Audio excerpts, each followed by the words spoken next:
আসসালামু আলাইকুম।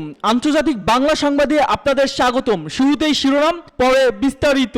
গাজায় ইসরায়েলি আগ্রাসন, আলজেরীয় প্রেসিডেন্টের হুঁশিয়ারি। অন্যদিকে গাজায় যুদ্ধবিরতির এইটাই সুযোগ বললেন ব্লিকেন।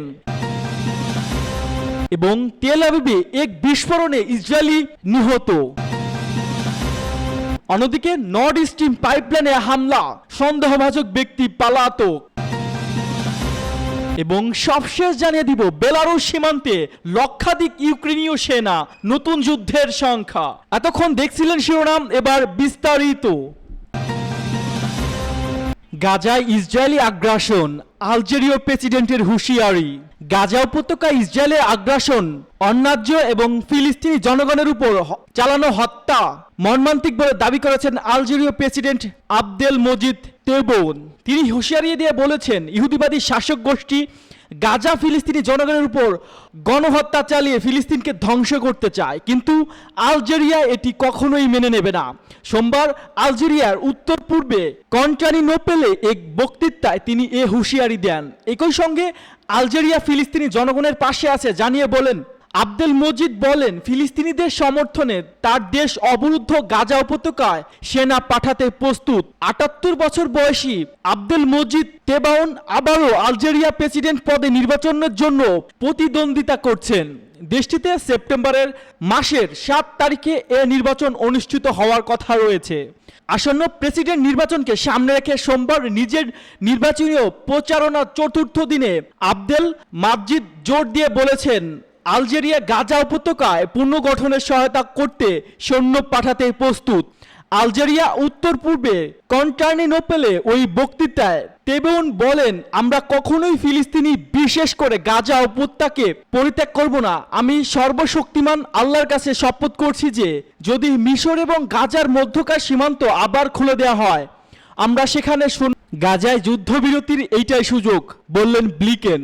ইসরায়েল ও হামাসের মধ্যে সংঘাত শুরুর পর মার্কিন পররাষ্ট্রমন্ত্রী অ্যান্টনি ব্লিকেন মধ্যপ্রাচ্যের নবম সফর। সোমবার তিনি ইসরায়েলের প্রধানমন্ত্রী বেনিয়ামিন নেতানিয়াহুর সহ অন্যান্য নেতাদের সঙ্গে কথা বলবেন। তারপর গাজায় যুদ্ধবিরতি ও শান্তি আলোচনা মধ্যস্থকারী দেশ মিশরে যাবেন তিনি। আজ সোমবারের তথ্য জানিয়েছে এএফপি ও ডয়েস ভেলে। ব্লিকেন বলেন, চলমান আলোচনা খুব সম্ভবত যুদ্ধ বন্ধের চুক্তি বাস্তবায়নের শেষ সুযোগ।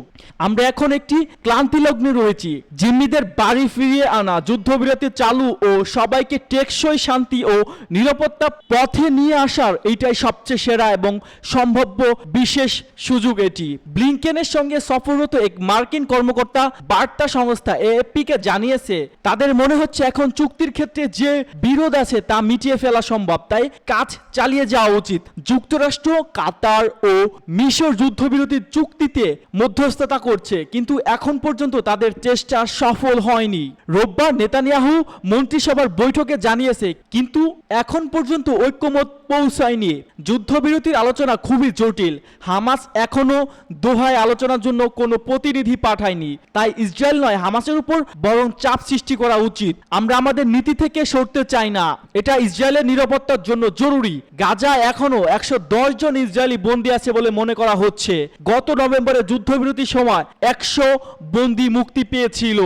তেল আবিবে গাড়ি বিস্ফোরণে ইসরায়েলি নিহত। ইসরায়েলের রাজধানী তেল আবিবে একটি গাড়ি বিস্ফোরণে একজন ইহুদি নিহত হয়েছেন। লোকটি শহরের লর্ড স্ট্রিটের ট্রাক চালক ছিলেন। সোমবার ইসরায়েলি পুলিশের বরাত দিয়ে ইরান জানিয়েছে, রোববার রাতে এক ব্যক্তি যখন ট্রাক চালাচ্ছিলেন তখন তাতে একটি বিস্ফোরণ ঘটে। স্থানীয়রা বলেছেন, নিহত ব্যক্তির কোমরে একটি বিস্ফোরক বেল্ট বাঁধা ছিল, যা নির্ধারিত সময়ের আগে বিস্ফোরিত হয়। এটি সম্ভাব্য ফিলিস্তিনিদের দ্বারা একটি প্রতিশোধমূলক অপারেশন ছিল। এদিকে বিস্ফোরণে নিহত ব্যক্তির লাশ শনাক্ত করা যায়নি বলে জানিয়েছেন ইসরায়েলি গণমাধ্যম। এদিকে তেল আবিবের পুলিশের একজন মুখপাত্র বলেন, তেল আবিবের রোববার রাতে গাড়ি বিস্ফোরণটি এটি সম্ভবত একটি আত্মঘাতী অভিযান। এটি নর্থ স্ট্রিম পাইপলাইনে হামলা, সন্দেহভাজন ব্যক্তি পলাতক। ব্যালিস্টিক সাগরের নিচে ২০২২ সালে নর্থ স্ট্রিম পাইপলাইনে হামলার ঘটনায় বার্লিনে জারি করা একটি ইউরোপীয় গ্রেপ্তারি পরোয়ানা জারি পেয়েছিল পোল্যান্ড, কিন্তু ভ্লাদিমির জেড নামে সন্দেহভাজন ইউক্রেনের সেই নাগরিক এরই মধ্যে পোল্যান্ড ছেড়ে চলে গেছেন। পুলিশ প্রসিকিউটররা বার্তা সংস্থা রয়টার্সকে জানিয়েছে সন্দেহভাজন ব্যক্তিদের তথ্য ভান্ডারে জার্মান তার নাম অন্তর্ভুক্ত করতে ব্যর্থ হয় এই ঘটনা জানিয়েছে।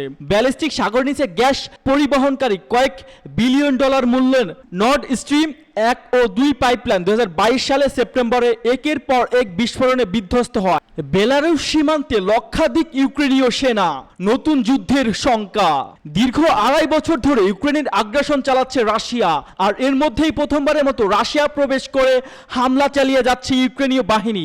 ইতিমধ্যে রুশ ভূখণ্ডের অনেকটা ভেতরে চলে গেছেন তারা, আর এসব ঘটনার মধ্যে বেলারুশ সীমান্তে লক্ষাধিক সেনা জড়ো করেছে ইউক্রেন। ইউক্রেনের এই পদক্ষেপে পাল্টা প্রক্রিয়া, সীমান্ত অঞ্চলে বিপুল সংখ্যক সেনা মোতায়েন করেছে বেলারুশও। আরও এতে বেড়েছে নতুন যুদ্ধের সংখ্যা। সংবাদ মাধ্যম আল জাজিরা বলেছে বেলারুশ সীমান্তে ইউক্রেনের 1,20,000-এর বেশি সৈন্য মোতায়েন করেছে বলে বেলারুশ প্রেসিডেন্ট আলেকজান্ডার লুকাশেঙ্কো জানিয়েছেন। রাশিয়ার ঘনিষ্ঠ মিত্র এই দেশটির রাষ্ট্রীয় বার্তা সংস্থা